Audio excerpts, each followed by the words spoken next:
Live from downtown Detroit, home of WDIV and Click on Detroit, Local 4 News at noon starts now. A seventh night of chaos and violence across the country, despite a day filled with peaceful protests over the death of George Floyd. Here in Metro Detroit, demonstrators and police worked together to protest peacefully. We made our impact today. We made our statement. But at the same time, my people are alive. That's all I care about. I'm alive. But even with peaceful protests, there were curfew violations and arrests. We'll share the numbers next. Also breaking news this noon. Right now, the coronavirus response. Governor Whitmer testifying on Michigan's response to COVID-19. Now at noon, what we are hearing from her. And that remote hearing in front of a congressional subcommittee tops our news this noon. Thank you for joining us. I'm Rhonda Walker. The focus is on Michigan's response to COVID-19 and what our state and other states need from Washington. That hearing started at 11:30 this morning. So not long ago, Grant Herms has been monitoring it for us. And Grant, bring us up to speed on what you've heard so far. Well, Rhonda, the governor has yet to speak, but did release her written testimony earlier today. And throughout her testimony, we expect to hear her go back and forth between praising state agencies and federal agencies like FEMA and the National Guard workers who were testing people here in Michigan, and also criticizing the broader federal government's response to this crisis. Now, this is some live video here from that virtual hearing. Whitmer will be joined by Democratic Governor Polis of Colorado and Governor Hutchinson from Arkansas, who is a Republican. In her testimony, Whitmer will walk through the state's struggle to fight the novel coronavirus and the economic fallout from the pandemic. She'll begin by explaining the state's issues with getting personal protective equipment, particularly confusion on how to get that PPE into hospitals, into the hands of doctors before getting some conflicting direction from the federal government. Now, she does thank at one point certain agencies, like I said, like FEMA and the National Guard, who help get supplies into the state. She's also calling on Congress to ease up on restrictions in the Federal CARES Act to allow states to use federal funds to help prop up state budgets. She spoke about those issues in Michigan in her press conference last week. Congress needs to come together soon so that Michigan and every state across our country can account for the COVID impact to our existing budgets. Neither the virus nor the economic distress stops at state line or party line. We need our partners on both sides of the aisle in Washington to come together and pass a plan to aid states in our recovery. I believe you just saw Representative Debbie Dingell there introducing the governor, who's just about to speak here. Now, it's no secret that Governor Whitmer and the president have been at odds during this pandemic. The president more than once criticizing her stay-at-home order, calling to liberate Michigan at one point just for those protests up in Lansing. Coming up this evening at 5 o'clock, we'll have a full report on what she has to say, including how the pandemic has been affecting communities of color, which has been the backdrop in all that unrest we saw over the weekend. In Detroit, Grant Herms, Local 4. Right, Grant, thank you. We're also streaming that right now on clickondetroit.com if you'd like to listen in while you're watching our newscast. The other breaking news we're following is a Hall of Fame NBA player, Wes Unseld, has died. He's one of two players to win Rookie of the Year and the league's MVP award in the same season. In 1978, he led the Washington Bullets to an NBA championship. The Wizards say that Unseld died after a series of health issues at the age of 74. Now to the death of George Floyd, the black man pinned down by a white police officer in Minneapolis, prompting civil unrest and a call for justice across the nation and the world. This is video from protests in Detroit that took place last night. They were peaceful, but there were still some arrests, curfew violations. Detroit police say that they arrested 40 people. 16 of them were residents of the city of Detroit. The rest were from outside of the city, from places like Allentown, Alpena, Clarkston, Howell, Westland, just to name a few. Meantime, Governor Whitmer was on Morning Joe this morning and talked about President Trump's Monday phone call with governors from across the country.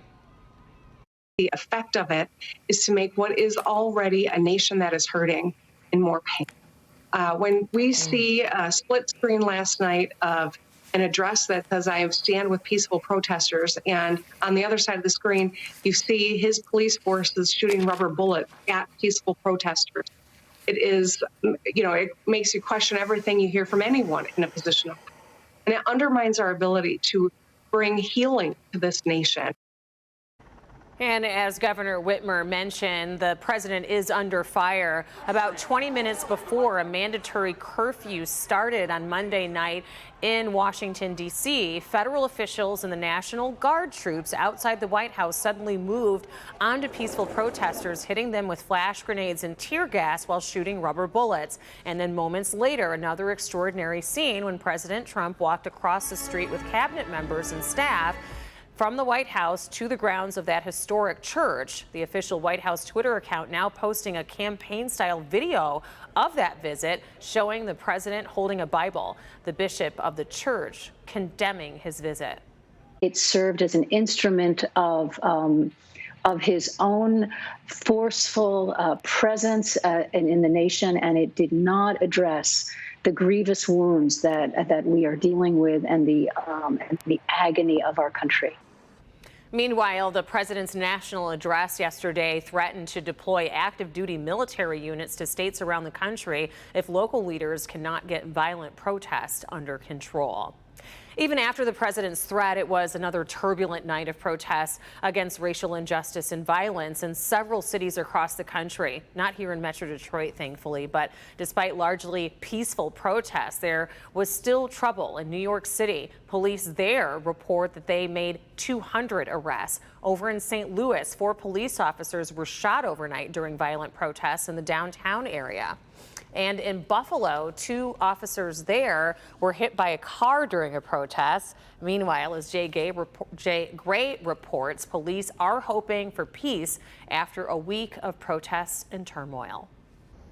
Hey there, and there's still an uneasy tension here in Minneapolis. Evidence of that, the situation here at the 1st Precinct, the police station in downtown Minneapolis, looking more at this point like some type of military installation, heavy barricades, the National Guard locking things down here, just like they are not only across this city, but so many cities across the country right now. Last night, there were arrests here, most of those, though, for violating curfew orders. For the most part, we saw a second night with no real violence here, no significant problems, and that's something that not only police, the National Guard, sheriff's deputies, but the protesters here are applauding. They say that the violence, not only here but across the country, has been taking away from their primary message, a message that policing has to change. The way policing is executed across this country has got to change. And of course,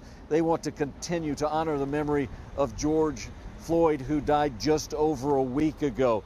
We know that there will be a public memorial here on Thursday, and then another one early next week, that in Houston, where George Floyd grew up and where he'll be laid to rest on Tuesday. That's the latest from here in Minneapolis. I'm Jay Gray. Back to you now.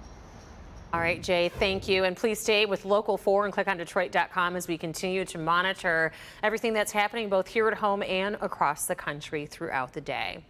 Also making headlines this noon, Detroit police investigating after a truck crashes into a Little Caesars restaurant on the city's east side. It happened just after 4 o'clock in the morning on Kelly Road near Moross. When officers arrived, they found the truck backed into the restaurant's front window. Police say that it does not appear that anything was taken, but that's still under investigation. New here at noon, a pair of class action lawsuits are being filed in the wake of last month's devastating dam failures and flooding in Midland, Michigan. The Buckfire law firm of Southfield is filing a federal lawsuit on behalf of 19 victims, claiming that the owners and managers of the Edenville and Sanford dams were negligent. A suit in the Michigan Court of Claims alleges state agencies could have averted the dam failures. The suits do not specify an amount of damages. The law firm says that the flooding was a disaster waiting to happen. Still to come, it's a new day across the state as Governor Whitmer's stay-at-home order is now officially lifted. What's open, what's closed, and what you need to know just ahead, as well as your forecast on this sunny Tuesday. We go from sunny to steamy to stormy, Rhonda. We've got some spring and summer-like conditions, including the threat for severe weather in the near future, right here, next.